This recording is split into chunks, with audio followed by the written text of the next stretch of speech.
Thank you for coming tonight and joining us for the fourth of our Wild Talk events, a special series of lectures that are taking place to celebrate ZSL's 200th anniversary. So, who am I? Who's this chap talking at you for the next little bit? My name is Billy Heaney. I'm a zoologist, a wildlife tour guide, and a broadcaster. And recently, I've been using my social media platforms to share wildlife stories from around the world, mainly focusing on expedition and travel in the polar region. So I've been quite lucky over the last 15 months getting to go to Antarctica, Greenland, and I've just got back from Svalbard. And a little spoiler alert, Greenland sled-dog puppies, yes, they look cute, but God, do they stink.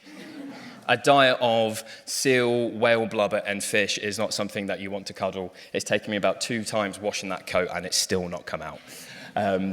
So that's kind of the stuff that I've been doing more recently, but my zoological background began back in 2012 properly. I mean, I grew up in the landlocked border of Hertfordshire and Essex, exploring the Lee Valley wetlands. But I went to the University of Exeter back in 2012 to start zoology. And this slide's kind of one of those Instagram versus realities of what you thought you did and what you actually did. But when I got to Cornwall, my sort of obsession with marine mammals went through the roof, and I got to spend a lot of time working as a guide, looking at whales and dolphins, but I spent most of my time looking at mermaid dogs, the grey seal. And I just wanted to introduce this because we're going to be talking about camera traps and different ways of showcasing wildlife, and my love affair with camera traps started when I was doing my own research. So I was using camera traps to study a haul-out colony of grey seals on the north coast, and at first it sounded really exciting. I was going to get to see grey seals every day. What I actually did was look at pictures of furry little slugs on a beach for about 2.5 years, but we did get to play around with some thermal imaging cameras, and so yes, I only actually got to do fieldwork like that for about 4 days. The rest of the time I was at a desk clicking on seals and then creating linear models. But we'll come back to my love affair with camera traps and as we talk and introduce some of our guests later on. But after my master's, my relationship with ZSL began to grow. Now, first time I came to London Zoo was on my 10th birthday, and not that I want a round of applause, but it's my birthday tomorrow, so that habit hasn't actually changed. So I came here when I was 10 years old, and obviously as a teenager came here quite regularly. And 22 years later, I can't quite kick the habit. Now, my first sort of foray into the world of zoological broadcasting happened right here, in that chair, actually, with the Nature Table just before COVID with Sue Perkins, and that led to other features on the Nature Table at other events. And that also then built a relationship with the lovely Tina and Rebecca at the top there, who then invited me along to do a series of live days out at the zoo during those weird COVID eras where people weren't coming to the zoo as much and we couldn't. And then, so we had to run around talking about giraffes, elephants at Whipsnade, Greyjoy the penguin, my arch nemesis, who's still out there. First thing of the day, I nearly got gelded by a Humboldt penguin, but that's a story for the Q&A later on. But I wasn't expecting to talk to Bill Bailey at that point either. So, but with that experience here with ZSL, but off the back of working with the team here, I've then helped with some of the Extinct in the Wild Alliance films and projects that are going on at the zoo as well. And this evening, we're going to have an excellent panel discussion with some brilliant speakers who sat here in the front row, exploring how storytelling brings people closer to wildlife and why this matters for conservation. Now, as many of us in this room are probably aware, ZSL has a long and rich history with natural history and wildlife broadcasting, from the Animals in London Zoo featuring David Attenborough's first ZooQuest programme to ITV's Fly on the Wall documentary filmed at ZSL during COVID, to finding creative ways to engage with the public on citizen science projects on social media. So what we're going to be diving deep into is how storytelling brings people closer to wildlife and why it matters for conservation. And before we do, I was up in the heatwave this morning with my dog at 6:15 in the woods, and I wanted to check one of my camera traps. And because we'll sort of be diving deep into citizen science, this is just my local badger family that I've been keeping an eye on since February, actually. So hopefully this works.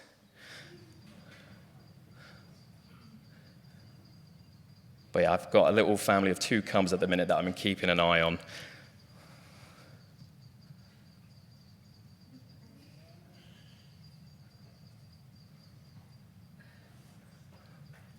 But what I love about camera traps, particularly for me this spring, I've kind of lent back into it because it's a way of passively keeping connected with your local wildlife. I've had one of those springs where it's been stag do's and weddings every other weekend, so my nature fix had been pretty much spying on my local badgers, so I wanted to bring them along for me today. So I'm going to shortly introduce you to our first speaker. We have Dr. Miles Kempton, and he is a historian of modern science with an interest in the history of zoology, and he's kind of got the university hat trick. He's got a BA from Royal Holloway, he's got an MSc from Oxford, and a PhD from Cambridge. Now, my first question to you later might be, who do you support in the boat race, but we'll come on to that. And his thesis title, and sorry, this is a bit of a tongue twister, London Zoo, Commercial Television and Primate Ethology from the Launch of ITV to the Naked Ape, is a cultural history of science broadcasting and animal behaviour, research in post-war Britain, and it focused on the dynamics of mass-mediated science and examined the close historic links between the rise of post-war ethology, animal behaviour, and commercial entertainment. And it's a history which casts fresh light on widespread notions of humanity's apish nature, both then and now. So, if you could all join me with a little round of applause, and please welcome Dr. Miles Kempton.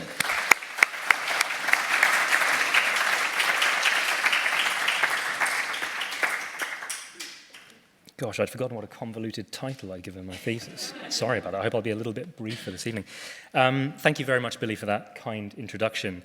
And thanks for everyone joining us. It's a great pleasure to be here to talk to you this evening about the history of natural history television. It's especially fitting to do so here in the Huxley Theatre at the heart of London Zoo, because the ZSL really did play a critical role in the formative decades of modern natural history broadcasting. On the 8th of May this year, Sir David Attenborough celebrated his 100th birthday. And of course, famously, as Billy alluded to, Attenborough started his career in front of camera with the joint BBC ZSL expedition series ZooQuest on film. But the 8th of May also marked another important milestone in natural history broadcasting, because it was the 70th anniversary of the first episode of Zoo Time, a little programme put out from Desmond Morris's den here in London Zoo that introduced a generation of children and many a parent to the wonders of animal behaviour and natural history. Now, very sadly, Desmond Morris passed away just before this particular milestone, but he's such an important figure in the history of the story that I want to tell that I hope to pay due respect to his contributions and legacy within the field. So what I'm going to do over the next 15 or so minutes is to look back at these formative decades and think about how broadcasting changed from live studio-based formats and radio to programs made entirely on film, starting to approximate a little bit more with what we're familiar today, but we're still a long way from that in the 50s and 60s.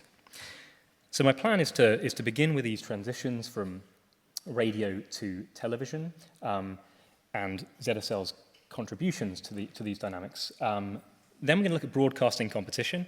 It's easy to forget today with our current media ecosystem that in the relatively recent past, there was only one channel on television to view natural history programs or any other programs for that matter, the BBC. And so we're going to look at what happens when broadcasting gets competitive in this country. One of the big things that happens from natural history's perspective is the establishment of a TV and film unit right here in the grounds of London Zoo. And that's going to be the third and final part of my talk. So let's get underway with some radio. In the interwar period, the UK gets its first national broadcaster, the BBC, and the ZSL is quick to establish a partnership with this radio broadcaster. And if we wanted to find a prototypical example of the natural history broadcaster, we'd need to look no further than this man here, David Seth Smith, London Zoo's curator of birds and mammals. Now, through a series of live broadcasts on BBC Children's Hour on radio, Seth Smith constructed a new public persona, the Zoo Man, an individual who embodied a kind of avuncular and informed and engaging approach to the natural world for many children listeners around their radio sets across the country. And Seth Smith is also interesting for us because he helps to trace the transition from radio, from sound to vision, to television, with programs like Friends from the Zoo, another ZSL BBC collaboration, as the BBC starts its regular television transmissions in the mid-1930s. Here's a double-page spread from the Radio Times, and I want us to focus in on this production still, because it shows precisely the kind of thing that people would be seeing on their television screens in this period. We've got Seth Smith on the right, presiding over this group of penguins, probably talking about different characteristics of these different penguin species, on a slightly rudimentary benchtop that seems to crop up everywhere in television broadcasting at this point with animals. And on either side, we've got zookeepers, because this is taking place in Alexandra Palace, in Ali Pali, the BBC studios. And the zookeepers have taken their charges on the bumpy ride to North London to feature on live studio television. It's got all of the kind of hazards associated with combining live TV and animals, and that's part of the fun, and it's a kind of characteristic feature of these early broadcasts, both on radio and television. So, these programs are extremely popular, and they're a regular feature of pre-Second World War television broadcasting. And the Zooman persona is quickly taken up by others when the TV service on the BBC resumes after the war. George Cansdale in the award-winning television programme All About Animals, and of course, most famously, David Attenborough with Zoo Quest. I want to take stock quickly of where we've come. We've seen transitions from radio to television, from sound to vision. We've seen the ZSL's critical role in putting both employees of the ZSL in front of camera and helping to pioneer new formats. And all of this has been taking place on the BBC with its monopoly on broadcasting. But in 1954, everything changed because the Television Act introduced for the first time in this country competitive television broadcasting, introducing a new commercial service, the Independent Television Service, or ITV as it soon came to be known, to the airwaves. And things very quickly got competitive, and natural history broadcasting was by no means immune. We can use the Daily Telegraph's TV critic to act as our guide here. It begins to look as though the fight between the BBC and commercial television, red in tooth and claw, will be chiefly over animals. And you can multiply such commentary if you look at the press across this period.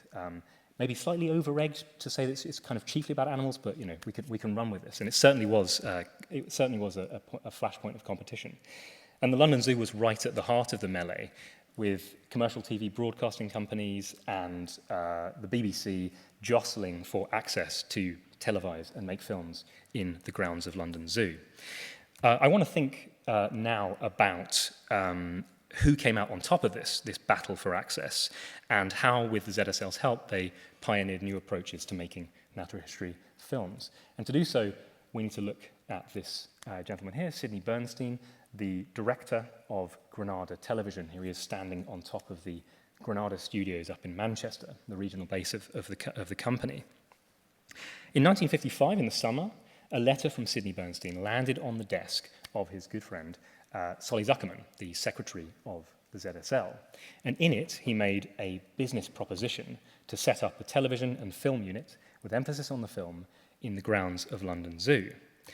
It would be fully funded by Granada. Granada would take on all the financial liabilities, and the profits, which Bernstein promised would be substantial, would be split right down the middle, 50-50.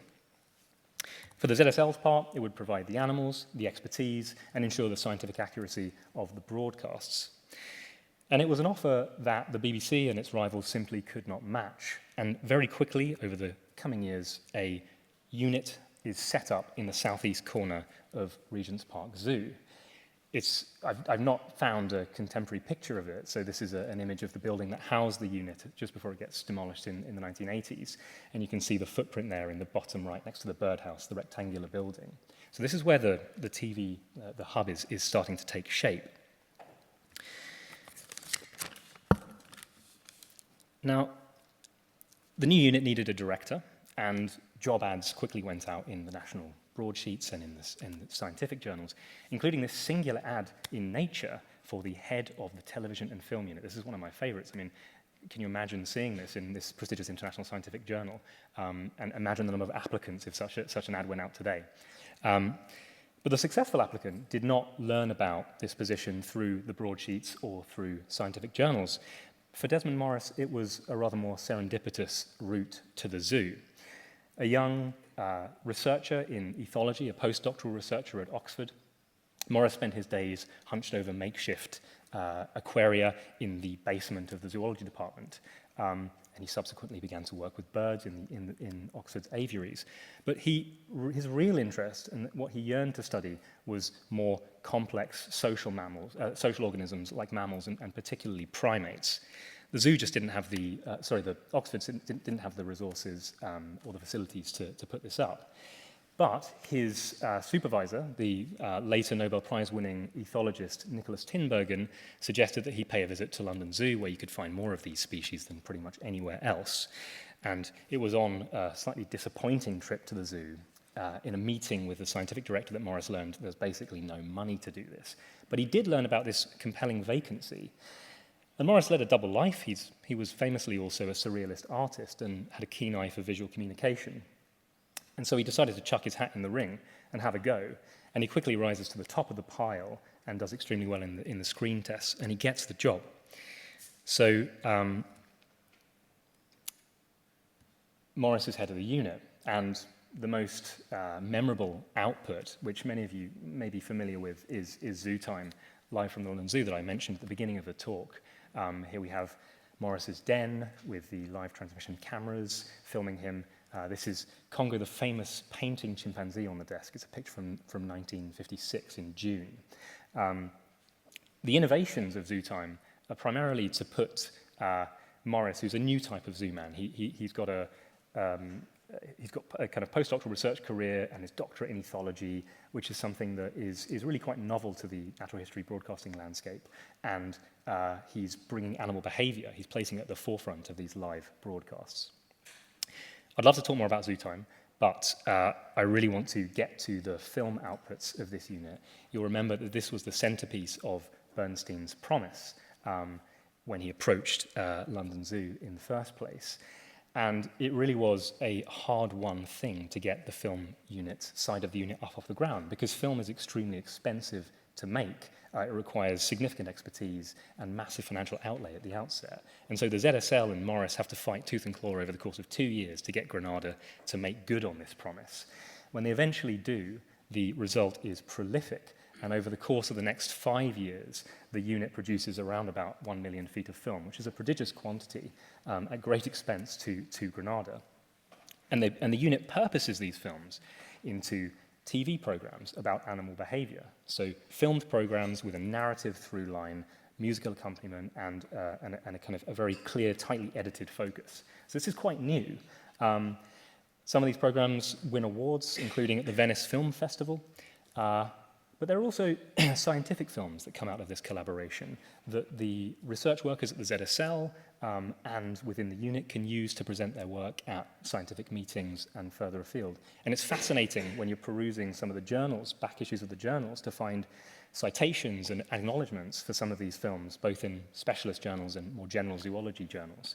So a testament to the way in which film is making itself known in scientific circles at the time, capturing specific sequences of animal behavior and communicating them with colleagues at conferences and so on. There's also an educational function to the films. They are available for rent to educational institutions across the country. The image on the right is rather exciting. These are some of the original cans produced by the unit in a much larger collection that was rediscovered at the ZSL some years ago. And I've had the privilege to work with these in recent years. Some of the footage that you may have seen as you came into the theatre was a loop from these reels that's been digitized. I want to take us briefly into the inside the unit as we approach the end of the talk, to get a sense of how it operated. So this is the viewing room. This is where the rushes, the rough cuts of a day's filmmaking would be screened to senior members of the unit, and they would review, they would start piecing together sequences. Quick dramatist persona, we've got Dr. Faye Hall on the left. She's the head of the unit who succeeds Desmond Morris when he becomes the curator of mammals at the zoo.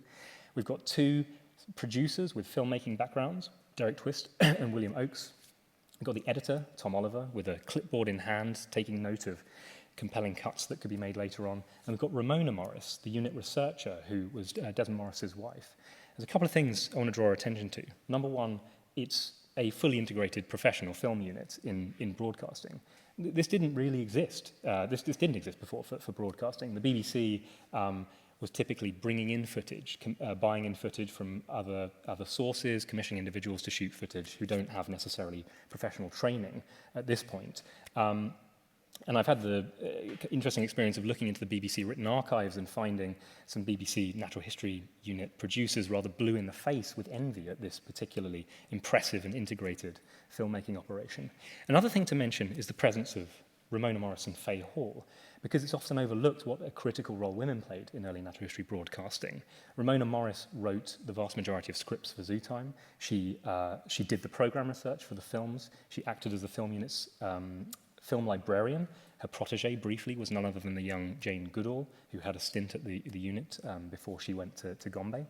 And then, of course, Dr. Faye Hall, with her background in ethology, overseeing the scientific integrity of the materials that are being produced. So I want to draw things to a close. We've seen that the ZSL has been at the center of wildlife broadcasting in these formative decades, following the transitions from radio to television broadcasting, innovating new formats of live studio-based programs to those fully made on film that became in some ways the envy of the BBC Natural History Unit, helping to launch broadcasting careers in natural history and pioneering these new formats. So I hope that you'll agree that in this important formative period, the ZSL really was at the vanguard of natural history broadcasting. And thank you very much for your attention. I'll leave it there.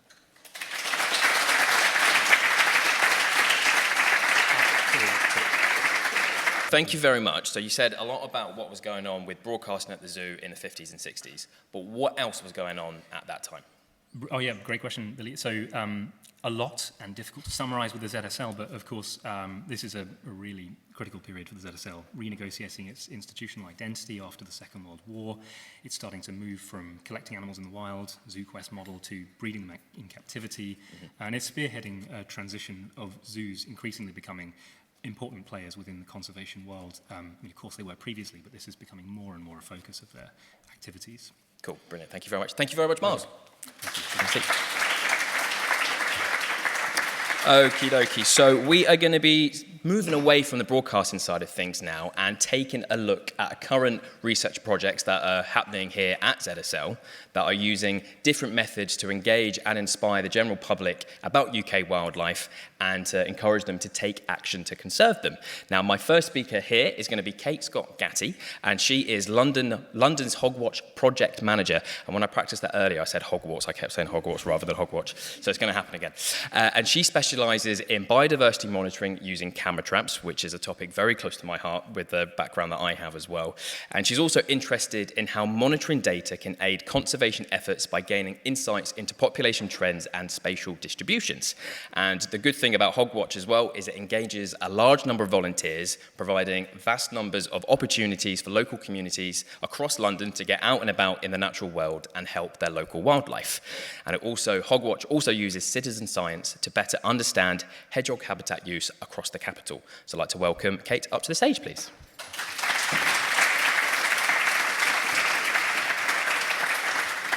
Thank you. So, now I'm going to talk about wildlife on screen without anyone behind the camera lens. And we've also already had a lovely intro into camera traps with the badger video. So I think most of you will probably have heard of camera traps before. So they are automatic cameras that trigger automatically to monitor wildlife. So I'm going to give you a brief history of camera traps and how they've become a really important tool in science and storytelling, and how we use them for the London HogWatch Project. So I'm going to start at the beginning in 1890s, where George Shiraz, he was an American congressman and an amateur photographer, and he pioneered the first camera trap. So he used a technique using a tripwire to, when an animal came and tripped the wire, it would take a picture, and they used an explosive magnesium flash, which made a very, very loud noise. And the photos from this almost completely filled an issue of the National Geographic in 1906, because no one had ever seen images like this before, especially nighttime images. So then we get to the 1920s, and someone called Frank Chapman, who was an American scientist, he pioneered this technique for science. And he was working in an island in Panama, and he used the same technique to create a species inventory using these camera traps. And he detected quite a few animals there that had never actually been seen by humans on the island before, so pumas, and they did get the first ever wild images of tapirs, ocelots, and pumas. And you can see here. And actually the white-lipped peccary, which is up there, is no longer found on the island. So this is a really great example of how camera trap data can be used as like a permanent record of past distribution of species, similar to kind of like museum specimens. And then the wonderful ZSL library team dug out this article for me, and I really, really enjoyed reading it. And you can see the amazing captions on some of these. So the bottom one, it says how the puma is just, in many respects, an overgrown kitten, because it likes to chase butterflies and play hide and seek, and yeah, all the captions are amazing. And he was a really big advocate for using camera traps as a non-lethal monitoring method. So at the time, the way that they would have monitored was using guns and lethal traps. But he said that their motto on the island was live and let live. We want a census of the living, not a record of the dead. And he talks a lot about this case between the camera and the rifle and which will win out. And I think he would be very glad to know that 100 years later, the camera has won. And also he will be glad to know that it's become even less invasive, non-invasive than previously, because now there's no longer a tripwire, there's no longer a massive bang and magnesium flash, and he says here that the spiny rat is getting the scare of its life. So now we get to, we've skipped a bit of time. I had to cut a lot out because I really got into the history of camera trappings. But we're now on the modern camera traps, so the 2010s. So now we kind of have compact digital cameras like this one, and it has a passive infrared sensor. So anything basically hot and moving that comes past it, similar to a Ring doorbell or any other motion-activated equipment. And because of this, it mostly monitors mammals and birds. That's generally what it's used for. And now they're use really little power. They can run for a really long time. You don't have to keep changing the film. I think the earliest ones you had to change, to set it up every single time you got one image, which is crazy, whereas now we leave it out and we get maybe 30,000 images on a camera. So we're now collecting so much data, and they're also really, really light and cheap. So equipment is no longer the limiting factor for surveys like this. It's now really the data processing because of the amount of data that we're collecting. So as you can see here, this is a very common error message that we get, that there is not enough space on our drives. And we're now using citizen science and AI to help us with these data bottlenecks as well. And so camera traps have really revolutionized wildlife conservation, and now there's thousands of peer-reviewed papers that use camera traps, and they are amazing because they allow us to see species and behavior that we otherwise wouldn't see as human observers. And so these are kind of, I've got 4 what I think are the key applications for camera trap data. So the first is species presence and absence. You can see here Attenborough's long-beaked, echidna, which was thought to be extinct for over 60 years, and then using camera traps and indigenous knowledge, they rediscovered it again. And camera traps has also helped us find species that weren't even known to exist before as well. And then we get a lot of behavioral insights. So we've learned a lot about social dynamics of like social species, animal communication, mating behaviors, things like that. And then we also get information on how many animals there are, the abundance, not just if they're there, but also how many are there. And then last but definitely not least, engagement. So Frank Chapman wrote in his article that there was nothing more thrilling than camera trapping. And he brought this excitement to people all over the world with his images in the National Geographic, and as have a lot of people since then. And now there is a really rich history of camera trapping with storytelling and engagement, and each feeding into each other, because public interest feeds research, and research feeds public interest.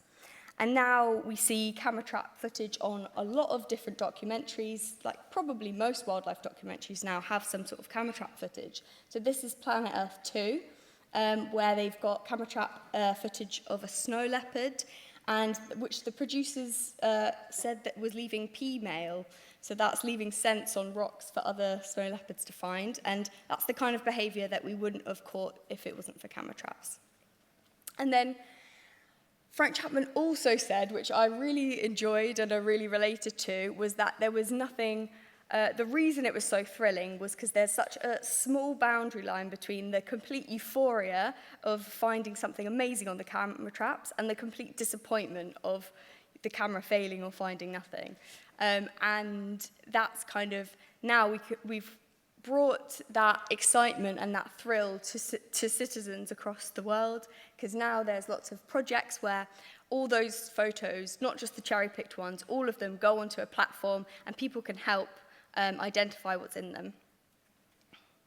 And that really helps with our kind of bottleneck of data that we were talking about before as well. So, the London HogWatch Project, this is a camera trapping project at ZSL.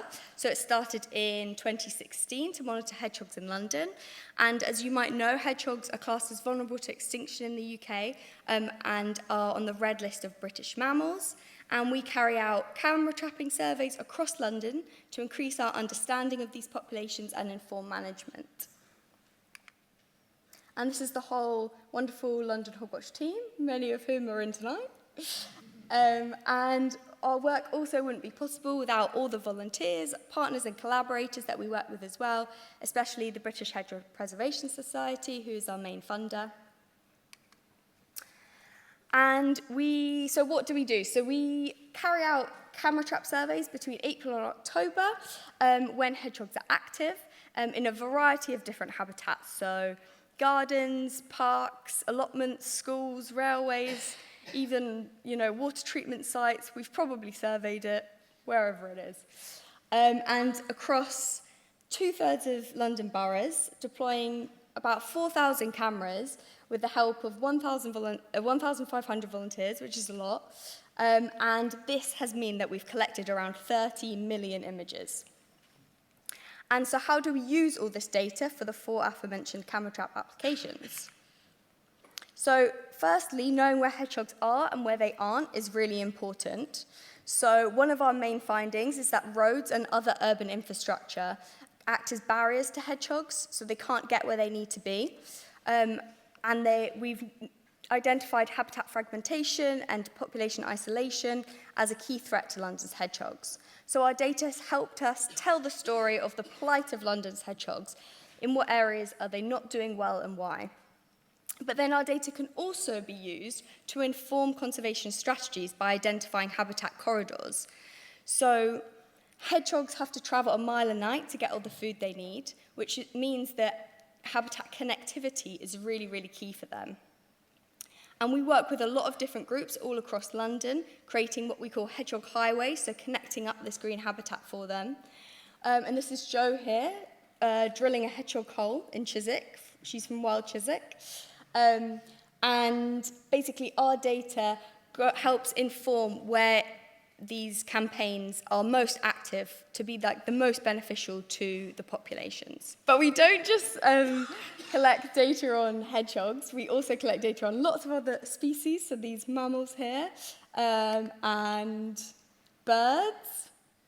And then we had a very unexpected finding in 2022 of a pine marten in Kingston, which was the first record of a pine marten in London in a century. And this kind of highlights the utility of camera traps for getting rare and elusive species. And it's probably one of the examples of that complete euphoria that Chapman was talking about as well when we found this. So then we also understand animal behavior from our data, so we can see how humans are interacting and affecting species. So we see some species are avoiding humans, they're not going to where there's high human activity, or alternatively, they're altering their activity patterns, so they're coming out later when humans have gone. And we also see them interacting with litter and eating human food. But we also get lots of lovely sequences as well. So of feeding and grooming and play fighting. And these are always very fun when you come across them. And my favorite, the species interactions. So this is probably my absolute favorite thing of all time on our cameras, which maybe I shouldn't say because it's mostly, it should be hedgehogs really, but the squirrel chasing the grass snake in Hampstead Heath is just, would you ever believe that that would have happened? No, until a camera trap has showed you. Okay, and then also there's the magpie on the deer, which I think is there because it's eating its ticks, which I didn't know that they did until I saw this image. And there's a hedgehog chasing a cat away on the left as well to get to the food bowl, which is also a great one. So yeah, we get lots of interesting stuff. And then thirdly, abundance measures have allowed us to identify substantial hedgehog hotspots, the biggest being Hampstead Heath. We also do continued monitoring on these key hedgehog strongholds to see how they're doing through time. So we're currently doing some research in Hampstead Heath to look at trends between 2018 and 2024. And then also our monitoring can show us conservation action really works as well, as illustrated by our Highgate Woods monitoring. So we first surveyed Highgate Woods in 2017, and then only found, on the left there, the little box, only found one hedgehog. And the managers of the wood were really surprised about this. So City of London and Heath Hands and lots of volunteers did a load of work, increasing habitat, putting in hedgehog holes. And then we monitored it again last year, and we found hedgehogs across the whole site, over 20 cameras, which is incredible and really shows that conservation works. This is an incredible conservation success story, which should really empower people to know that their action can really create positive change.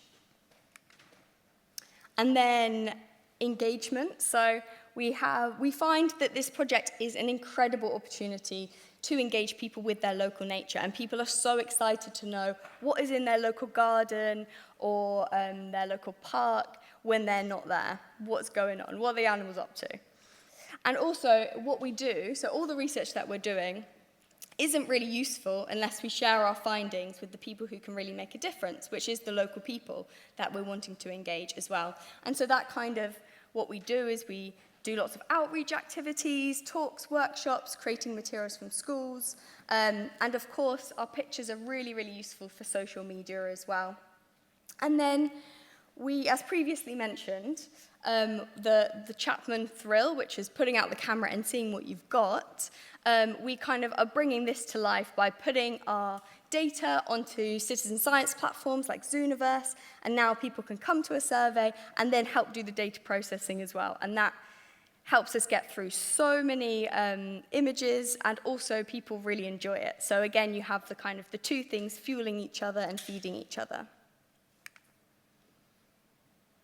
And then we've also seen incredible ways in which the media has impacted our project as well. So the media can help us reach many different people that we wouldn't normally reach, like obviously lots of audiences that we wouldn't otherwise have access to. So for example, after Hedgehog Awareness Week in May, BBC London Politics wanted to do a story on hedgehogs, and so they filmed that with us, and that actually aired on Sunday. And hopefully we have, reached a lot of people throughout London that we wouldn't have otherwise done. And then it's also been so useful to fuel research. So the National Hedgehog Monitoring Programme is a project that's led by PTS and BHPS, and we're one of the project partners on that. And you can see here this graph, so the date of the launch basically where there's a really steep incline was the date of the launch. And that week there was about 300 articles in media, BBC Breakfast and radio and newspapers and lots of things like that. And we saw a massive, massive increase in people helping us process data. And all of the sequences actually got processed in 1 week, which is amazing. And then my favourite example is Wild London, which I don't know how many of you have seen. But that featured hedgehogs and hedgehog highways, and we were consulted on that as well as lots of other hedgehog people in London.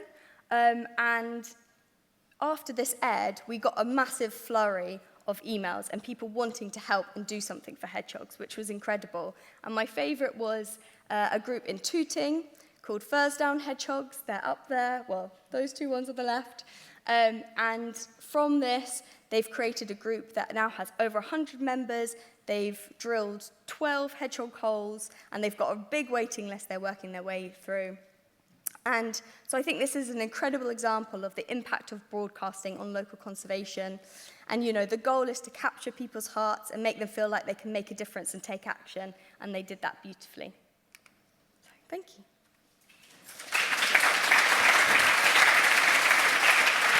Next up, we have Dr. Katharina Seilern-Macpherson, and she is a wildlife vet and postdoctoral researcher here at ZSL, and her main interest is around wildlife conservation, but with a focus on infectious and non-infectious diseases that pose threats to free-ranging wildlife populations, and the role of human-wildlife interactions in disease emergence and then those potential species declines.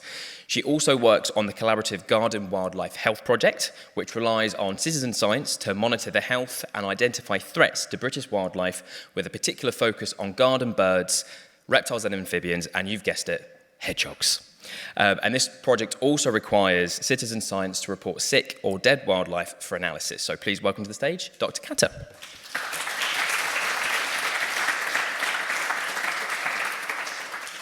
Thank you very much, Billy. You've done my homework. I can go home. You've explained the project.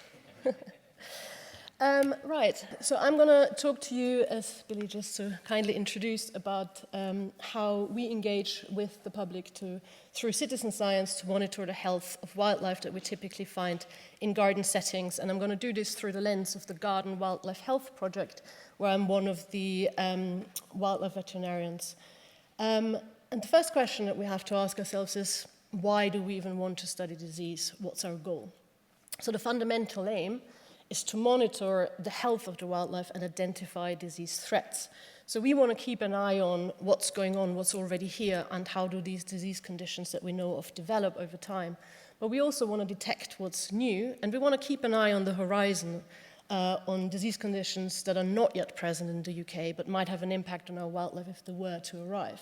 But we also want to communicate our findings, as Kate also just mentioned, and with the public, with scientific organizations, and also with government agencies. And we want to raise awareness and promote best practice for any activities that involve garden wildlife. And also, we want to provide resources like data sets and tissue archives to feed into collaborative research to just get more understanding and learn more of what's going on. And we do all of this with the view to conserve biodiversity, to safeguard public, but also domestic animal and wild livestock health, and ideally also to optimize and ensure and protect wild animal welfare in activities where humans are involved. And we do this by using citizen science. So we've touched on citizen science just about now. And in very brief, what we understand under citizen science is that scientific activities like data collection is undertaken by the general public in collaboration with professional scientists or scientific organizations. And when we think about wildlife health surveillance, we want to detect a wide range of disease conditions. And for that, we rely on reports of sick or dead wildlife to us. And citizen science offers a really powerful tool to do this, and it has lots of benefits to the participants, as we've also just heard, like engagement with nature, promoting well-being. But it also has huge advantages to us as scientists, because it's basically the only way that we can monitor the health of this wildlife across the country and throughout the year. And in order for that to work, we need people to participate. So we need to know what actually drives people to participate. So I would like to do a brief show of hands. Who here in the audience, sorry I can't see you at home with hand rising, has participated in a citizen science project? Okay, vast majority. Now keep your hand up if you have participated for longer than 3-4 months. Okay, some hands went down. Somebody participated for more than 6 months. Working in a project doesn't count, little colleagues here in the front. Anybody who stayed in the same project for over a year? Okay, so 3 hands. Okay, so now think about what motivated you, thank you very much, what motivated you to participate in the first place, and why might you have stopped and discontinued participation? So we've tried to investigate exactly that. So we've been part of a social science study with the universities of Kent and York, where the Garden Wildlife Health Project was used as an example to try and understand what motivates people to engage in a conservation citizen science project. And there were 2 main motivations that came up, which I find terribly encouraging, is number 1, people want to help. They want to help safeguard wildlife and health. And they want to learn, they want to gain knowledge and learn more about what they can do to further help. And we need to make sure that both these motivations are basically fed into. So I always like to say citizen science has to be a 2-way street of communication. We can't just expect to receive information, we need to give information back so that continuous engagement can basically sustain. So here at ZSL, the idea of citizen science for wildlife health surveillance isn't a new concept. We've done this for, we've worked on, with this for a while now, with ZSL's history doing this dating back to the early 90s, where this work ran under different names, and we have over the years expanded our species scope as well as our reporting formats. And we have started with letters in the post and manual Excel sheets, and have now developed a sort of an interactive online reporting system, which makes life a lot easier. So since 2013, we are the so-called Garden Wildlife Health Project, and we are a collaborative project which is led by us here at ZSL, where we undertake the active investigations, but we work in close collaborations with our partner organizations, which are FrogLife, the RSPB, and the British Trust for Ornithology. And the species groups that we focus on are garden birds, amphibians, reptiles, and the hedgehog that we heard a lot about already. So this is a brief schematic outline of how our project works, and I'm going to talk you through this. So we rely on receiving reports of sick or dead wildlife from the general public, and we do this through 2 different reporting schemes, so the opportunistic and the so-called systematic disease reporting. What's the difference? So opportunistic reporting is ad hoc reporting. As and when something is observed and seen to be unwell, people can go to our website and report this. This gives us the maximum potential observer coverage, meaning the best possible way to detect anything new.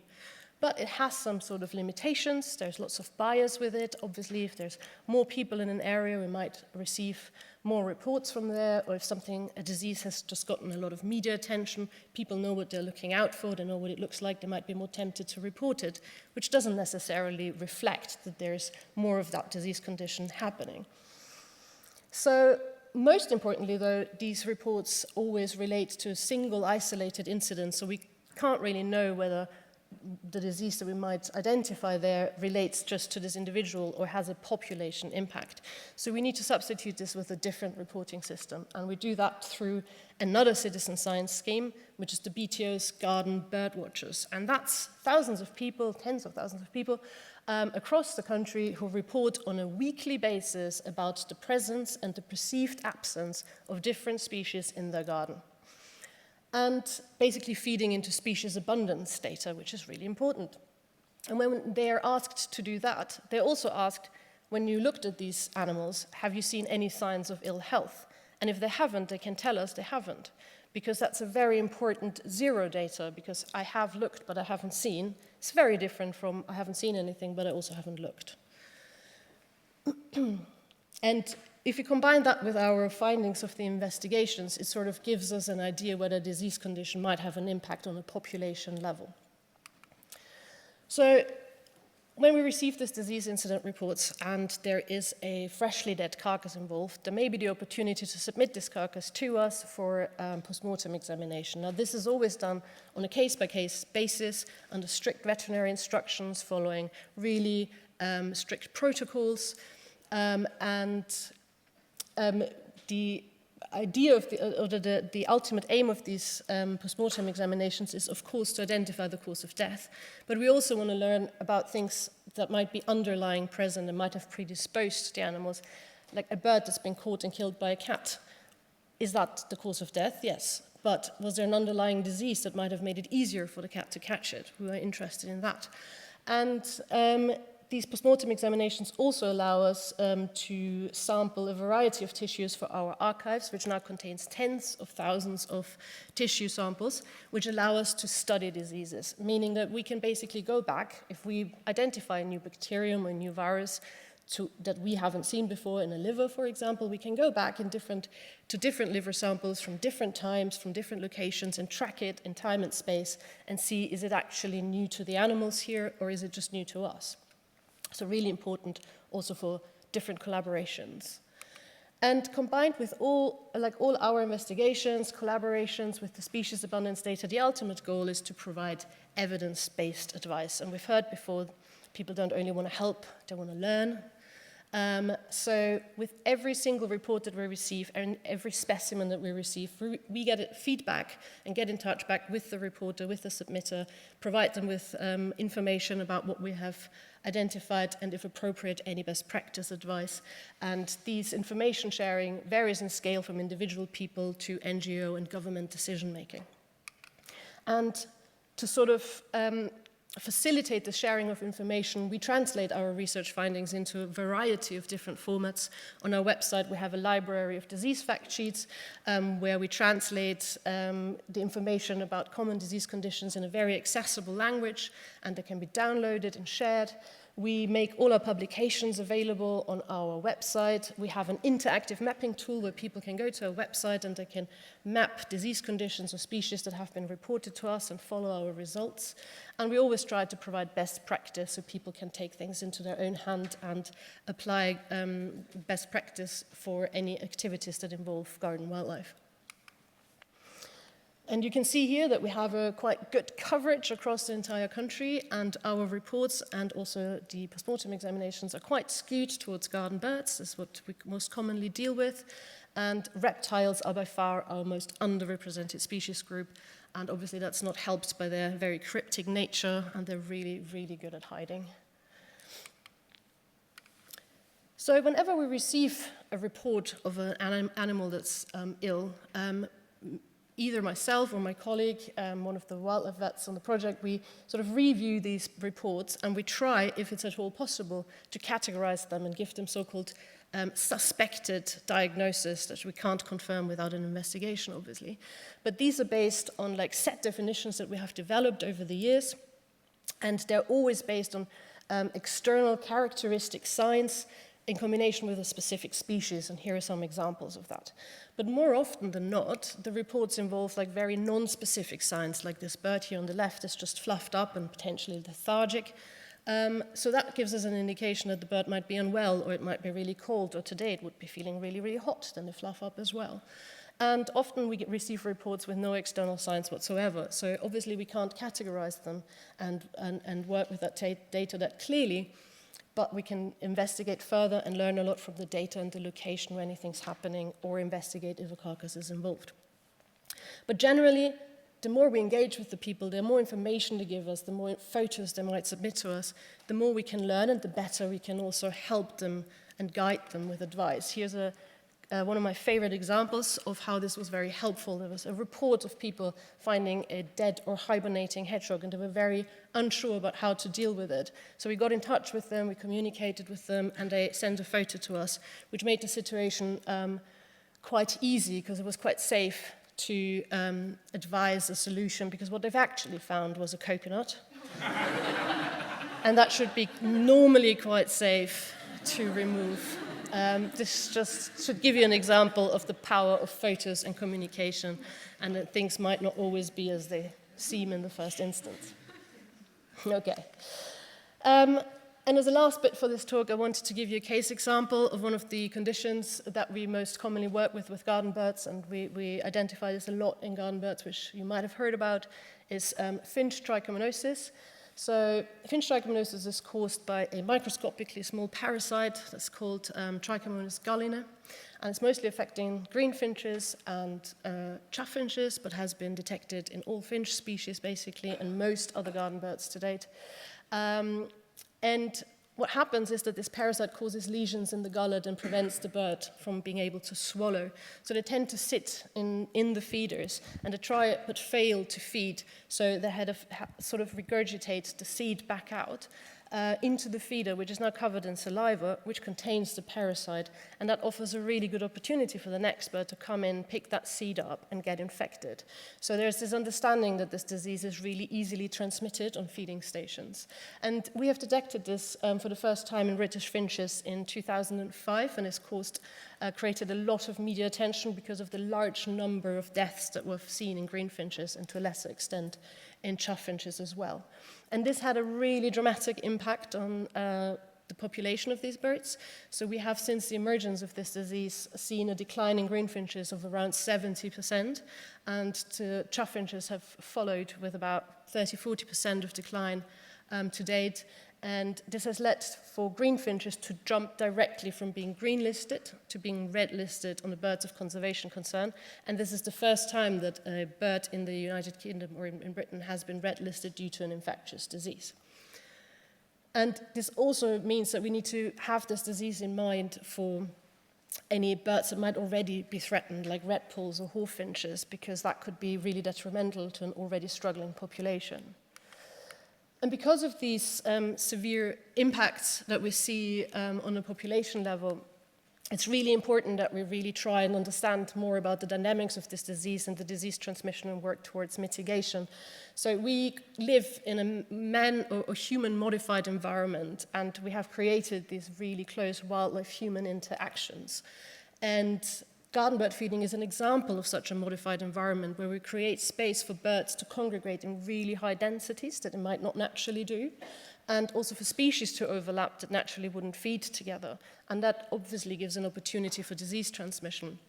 So we continue to work on learning more about this with our partners and collaborators, and you can see our colleague Will from the RSPB here, who is extremely focused on swabbing the right spots on the feeders and water baths to exactly try and understand where is this parasite present, how does it transmit, and what can we actively do to mitigate this disease transmission.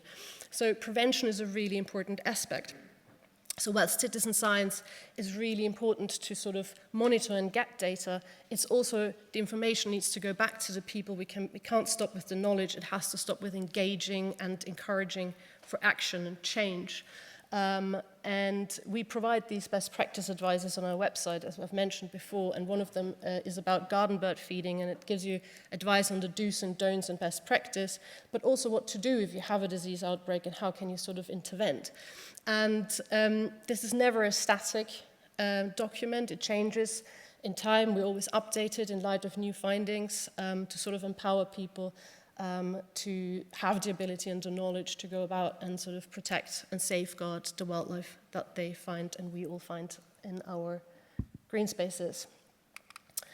And with that, I leave you with some information where you can find more information should you wish to do so. And obviously I'm standing here and talking to you, but I'm only a small part of a small team and big collaborations. And yeah, mostly thanks to the citizen scientists without whom this wouldn't be possible.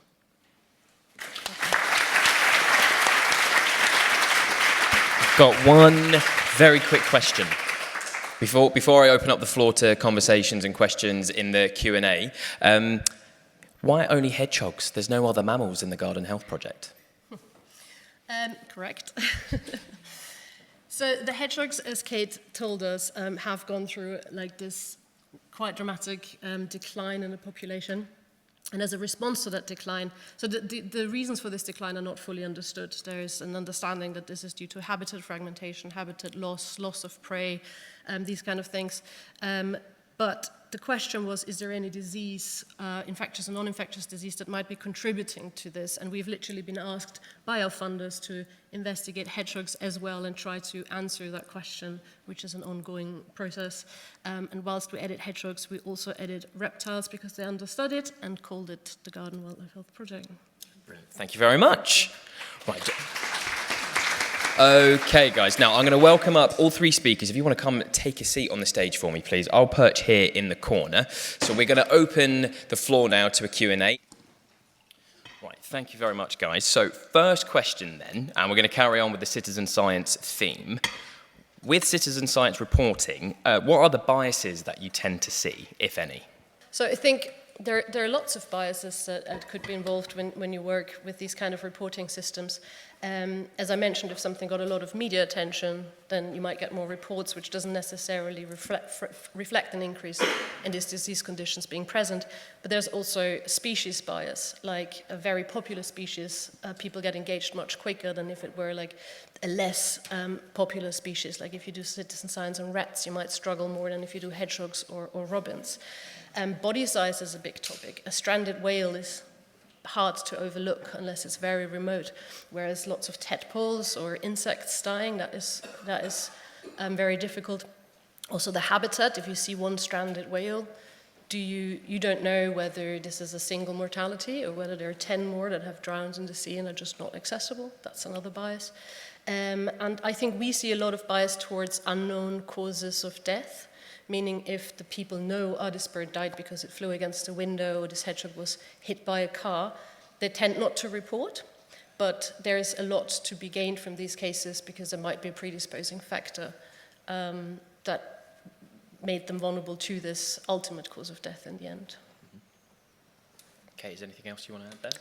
Yeah, I would say from studying hedgehogs, citizen science is really, really useful, but sometimes I think the issue is, as you mentioned earlier, it doesn't have the kind of absence data, or you don't know when people aren't looking. So we have something called the Big Hedgehog Map that Hedgehog Street runs, and people can put sightings on there, and it's really, really useful to see where hedgehogs might be, but we don't know, are there people looking for hedgehogs that aren't seeing them? We don't know, is there a cluster here because all these people are really engaged and they know to submit that? Or are there none there because no one knows to? And so we've actually started a different kind of a historical knowledge survey that is trying to capture that absence data. So you can actually reply and say, this is where I live, have you seen hedgehogs? And you can say no as well. But also it asks, when was the last time you saw one? So we, going out, we talk a lot to people and they say, oh, the last time I saw a hedgehog was 10 years ago. And we're like, that's really interesting. It seems like the distribution's changed. But we can't really capture that information because if that point, that last hedgehog was on the Big Hedgehog Map, we don't know, have they seen hedgehogs since then or have they not?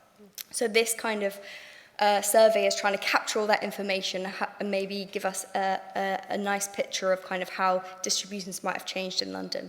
And I would ask if anyone does live in London that they complete the survey. That would be great. Any other questions before I carry on with citizen science? We've got one there. Hi, thank you so much for sharing your insights on your research. It's absolutely fascinating, so thank you, everyone. I had a question for kind of the whole panel and for you as well, because, so the climate crisis is worsening every year, and there's more and more pseudoscience spreading through the media landscape, not to mention AI slop and everything else which is happening at the moment. So from both your scientific and a historian and a media person's perspective, what does the future look like between those three worlds? How do you see the next 10, 20 years going as the climate crisis worsens? Who wants to go first? Big question.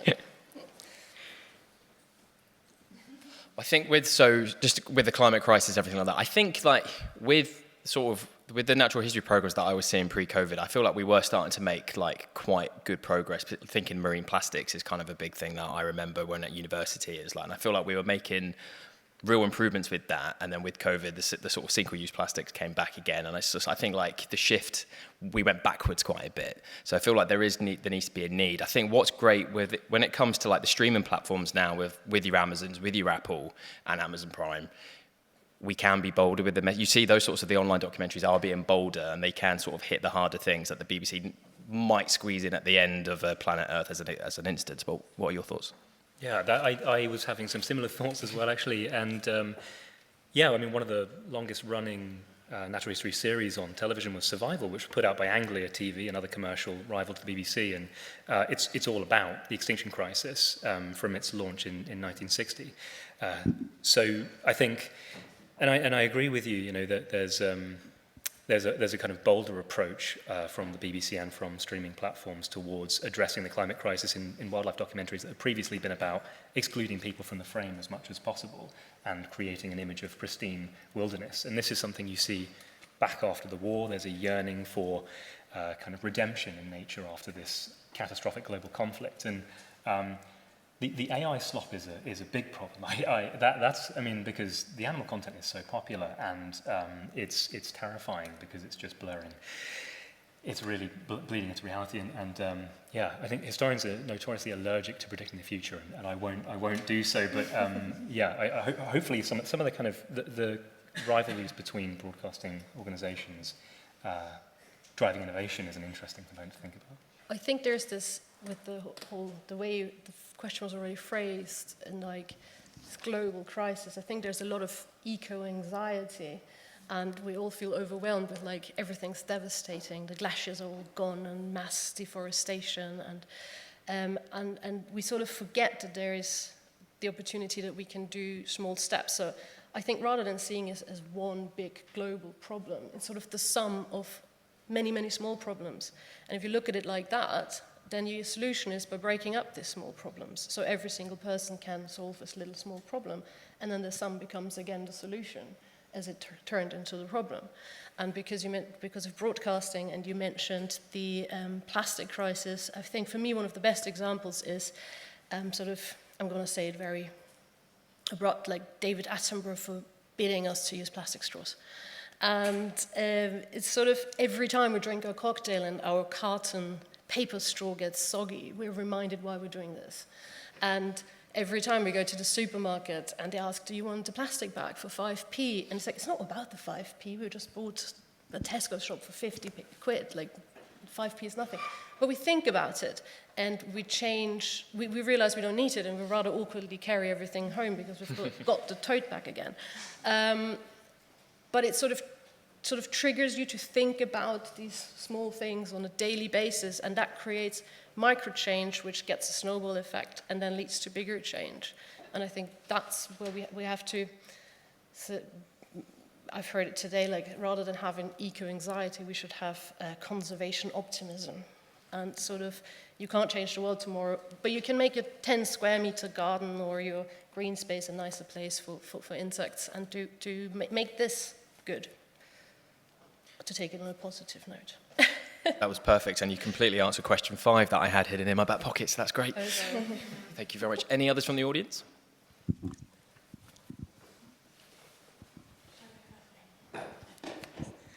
Hi. This question is specifically for the garden wildlife health, but I can open up to you guys for any other top tips that you might have for creating a healthy garden. It's specifically about the finches and the parasites. I don't know if we've touched upon this, but have you looked at stopping the abundance of the parasites? Only because I know so many gardeners love their bird feeders and love spotting it, and apart from changing the bird feeders and doing it, maybe like spreading it, what else is a good method for them to reduce the disease? I don't quite know what you mean with reducing the abundance of the parasite. Yeah. But I don't think we can do that. We can't treat wildlife. So once it's in the population, this kind of disease transmits when they feed together and when they feed each other. So it's originally was thought that, or the idea is that, so this disease has been present in columbiforms, so pigeons and doves, for decades, forever. And because of the garden bird feeding, this is the idea, the theory, this parasite has jumped species because it had this opportunity. And then once in the finches, it stayed within the finches because they are known to congregate in these large colonies, and then offers obviously an opportunity to go to other bird species. And I understand that, but garden bird feeding is a lovely thing, and like the advice isn't to completely stop at the moment. But what you can do is increase your natural food resources in your gardens. You can go more into that direction and encourage birds to come in and feed on whatever you provide, and then they all go to the specialist areas. So the ground feeder stays at the ground feeder. A bird feeder is basically a McDonald's.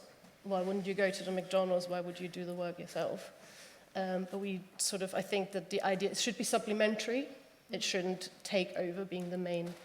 I don't know whether that answers your question. No, that does. I think also it's just about behavioural change for people who already love their bird feeders. So I like that you've mentioned growing different things for them. Thank you very much. Any come through online as well yet? We do have one online, if I may, before we go to this next one in the room, if that's Go for all right. So this question is from Emma online, who says, in the media, both TV and on social media, contact with wildlife is sometimes shown without any personal protective equipment. Have you seen this change throughout the history of natural history broadcasting? Is there anything you'd change about how it's done now? Crikey, that's quite a good question. It was saying, is then like this, like the influencers going out, getting too close? Is that sort of the vibe we're going for? Is it like linking maybe, is there need to be a better policy with human disturbance and that side of things? I would say Possibly. so. Yeah. What are your thoughts there, Miles? Yeah, it's a really good question. I'm just racking my brains to think about what the situation is like in the 1950s and 1960s. I think there's a growing awareness about respiratory illness in captive primate species in the 50s and 60s, and there's an Asian flu outbreak in 1957, and I have lots of images of press teams wearing face masks during this outbreak when they're in the primate house and reporting what's going on there. So, not particularly helpful as one data point there. I'm afraid I don't have a clear picture of how things change over the course of the rest of the century. But there's clearly a recognition, information coming in from transmission dynamics of these respiratory illnesses at the time, informing how the press are dealing with this, but not kind of any public messaging, I think, at the time.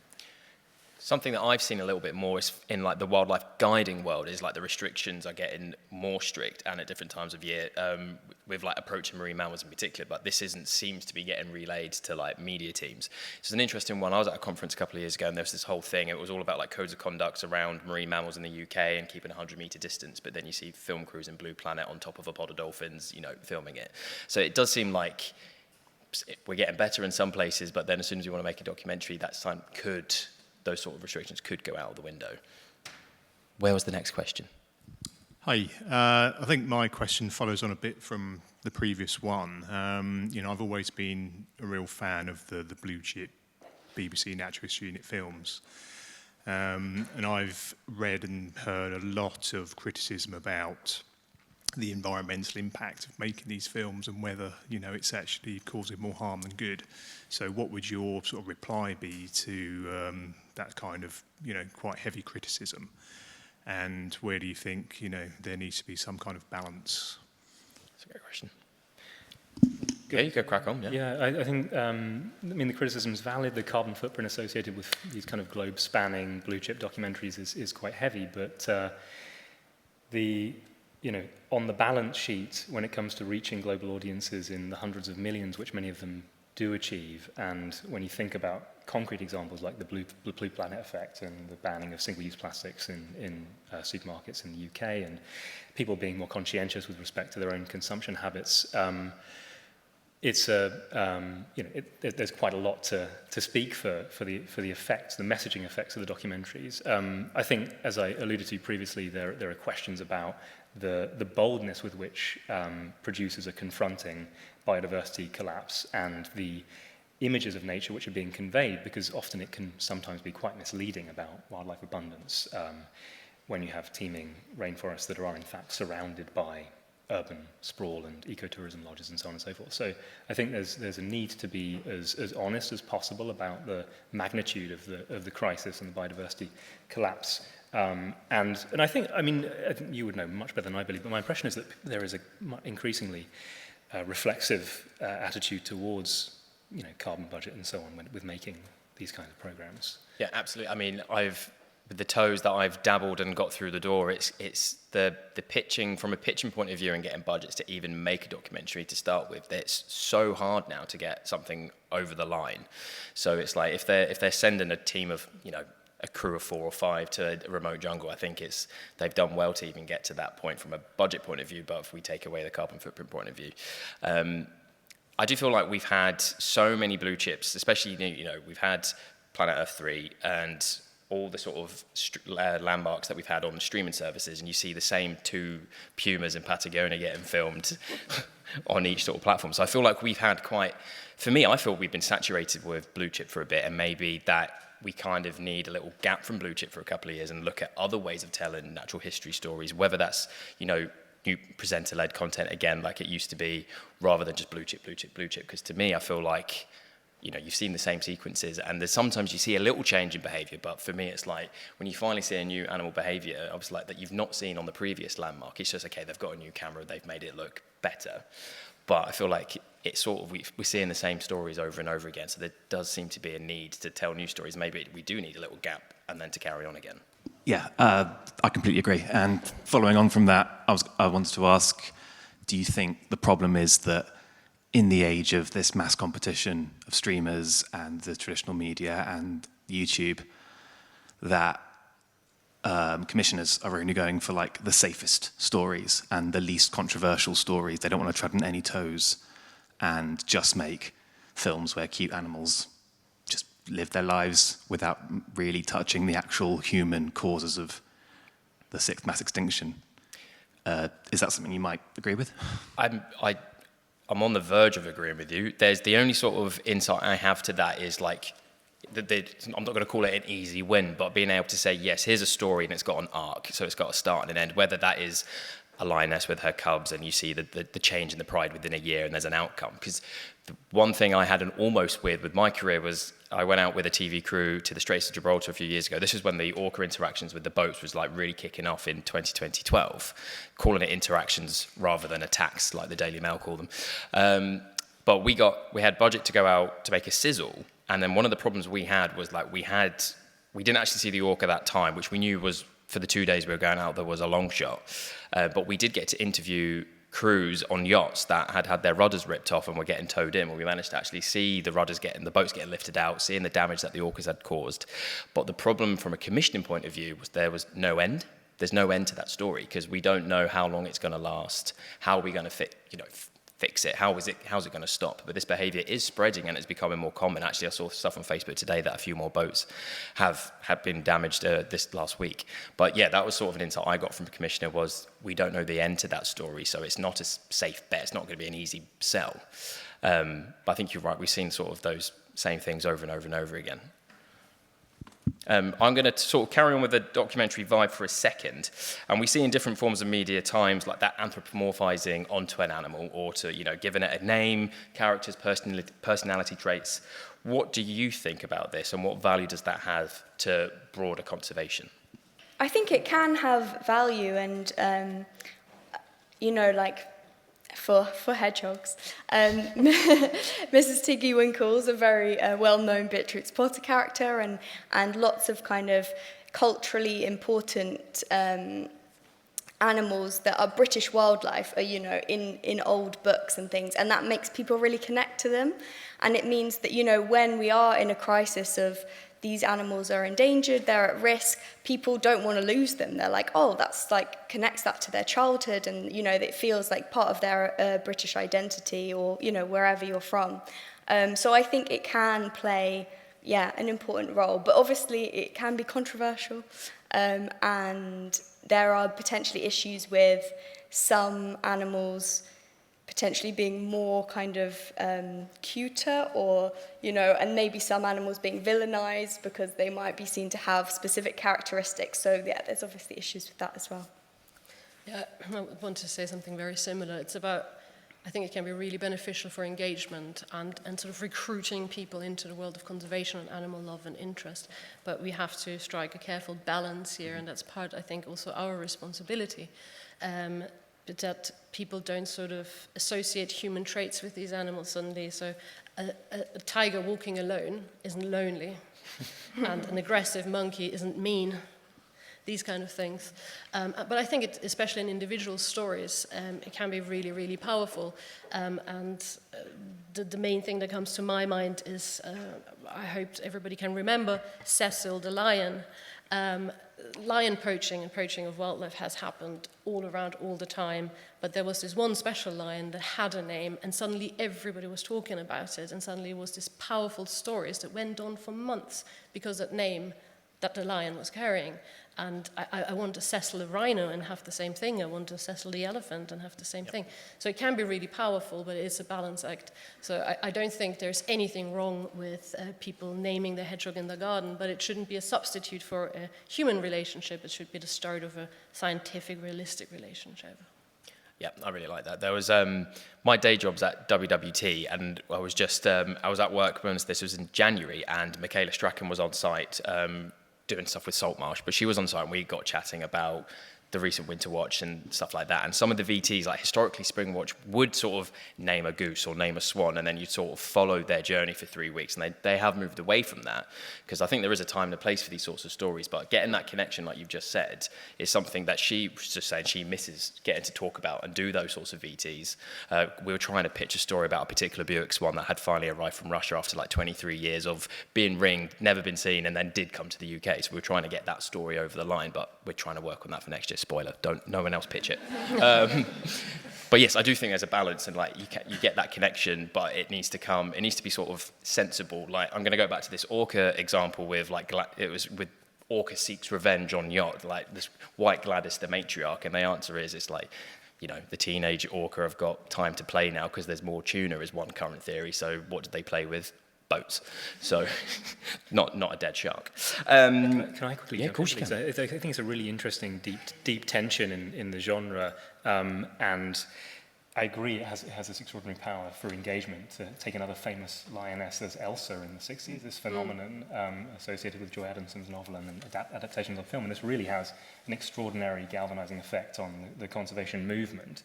And it's about naming individuals. And this tension is interesting because you have someone like Desmond Morris and you have the ethologists who are consulting on broadcasts, and they kind of one of the mantras of the discipline is you don't anthropomorphize your animals.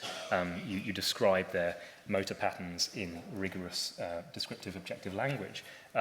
But this really doesn't work very effectively for communicating to wide audiences, and so, you know, the programs I was talking about, they're really anthropomorphic, and the way that they're presented in listings magazines is incredibly anthropomorphic. So, but there is a balance that's struck, and I think there's an effective balance to be struck between engagement and kind of integrity of presentation.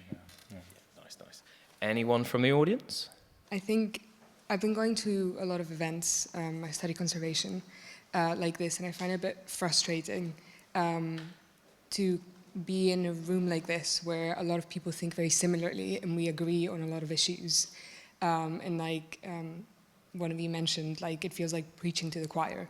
And so I found it really interesting what you said about the rise of streaming platforms and how that can be potentially beneficial for like bolder documentaries. But then, like, with this rise comes also a rise in choice.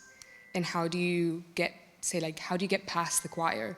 As, like, people that work in citizen science, you have to consider, like, who is engaging with you. So how do you get past that? And, like, people, like, in this room that either work in the field or are already interested, because we kind of have to get to everybody for this to work. Yep. If that makes sense. So, yeah, I would like all of you maybe to weigh in on that, if you have something to say. Maybe just one thing that I've observed with the streaming platforms is, I think, how do you engage new people with a documentary? And a lot of actors are now doing the voiceovers, aren't they? So I feel like that's how naturalists don't have any work. But I feel like that's a way that they're hooking people in. So whether it is Brian Cranston did one for Animal on Netflix, he voiced over a program all about wild dogs, and actually great voiceover, it was awesome. But I feel like that is one way that the streaming platforms are being quite smart, is they're using celebrities to hook people in to then talk about these really important issues. But that's just something I wanted to kick off with. I'll hand back over. Well, I personally think that there's this loud group that is sort of let's do something, and then there's potentially a very loud group that is no, there isn't a problem, this is all made up. But there is this massive group that isn't in either camp, and that's, I think, where we have to get to, and that's with spreading information, with getting out there, with being visible. And I think when it comes to social media and these kind of things, the biggest challenge is recruitment, which you can do through all this creative engagement that, for example, broadcasting does or HogWatch does really well. But it's also the battle of misinformation. Like, people think they're doing the right thing. It's not that they don't care, they don't know. And more dangerously, I think, is this disinformation where people actively go out and spread wrong information. And that's where you can only go back and fight it with facts. And the very frustrating thing is that these facts change. We learn more, the fact changes, and they say, oh, but 10 years ago you said something else. It's like, yes, we learned more. And that's often the downfall. So I feel your frustration, but I think it's not doom and gloom, and I think there's a lot there that we can do, and I think we are all trying to do. And with the sheer fact that you all are here tonight, you're part of the team to do that as well. Yeah, at the back. Just to ask quickly about, you said at the beginning there was all these very old reels of film that were taken here at London Zoo, masses of them, and you're digitalising them. Is it possible that we will be able to see those here in this building or somewhere, or do we have to just wait and go to some archive library to see them sometime when we remember and have the time? Or could there be a sort of event where we can all come together and watch these films and contribute a little bit of money, which would go to help digitalize some of the others or something like that? Yeah, I mean, I think that would be absolutely wonderful. Yeah. About a year or so ago, there was a national campaign to try and get some funding to help with the digitization, and we didn't get quite the response that we were hoping for. But I think it's a brilliant idea, and it's not for me to organise. But I think for those in ZSL, I think that'd be a really nice thing to. Do we have the original sort of film equipment up there to sort of put it on a reel to watch project from here or not, and have those? Harriet shaking her head, no. I've worked out if it was £1 a seat, I think we've got about maybe nearly £150 here, but I'm sure you could make it a bit more. Well, I've got a vintage projector that I can bring in and lend. So. Thank you. We did have two hands in the middle a minute ago. Is there any? Yeah, we got a question here. This is a question for Kate and Kata.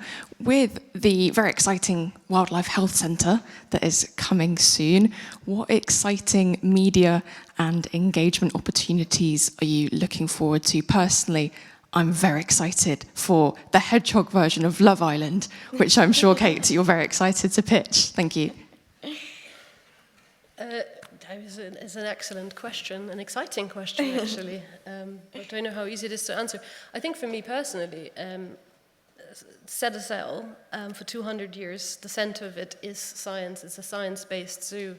And I think that the Wildlife Health Center could show this research and science in a better way and bring it into the center and into the forefront of visitors when they come in, that they can actually see it isn't just a zoo, it is a lot of work behind the scenes, and the zoo is a means to sort of conserve, to learn, to engage. And I think to improve medicine, to improve welfare, but to put science in the center as well, which science is also part of developing welfare methods, of developing medical interventions. To me, that's the most important part, and to have really well-functioning modern facilities. Yeah, I agree. I think it's really exciting, and I think it's going to do a lot for engagement and, disseminating the results and the messages to a lot of people that come to the zoo. So I just want to say, first of all, thank you very much to all of our lovely speakers, Miles, Kate and Kata. Can you give them all a round of applause?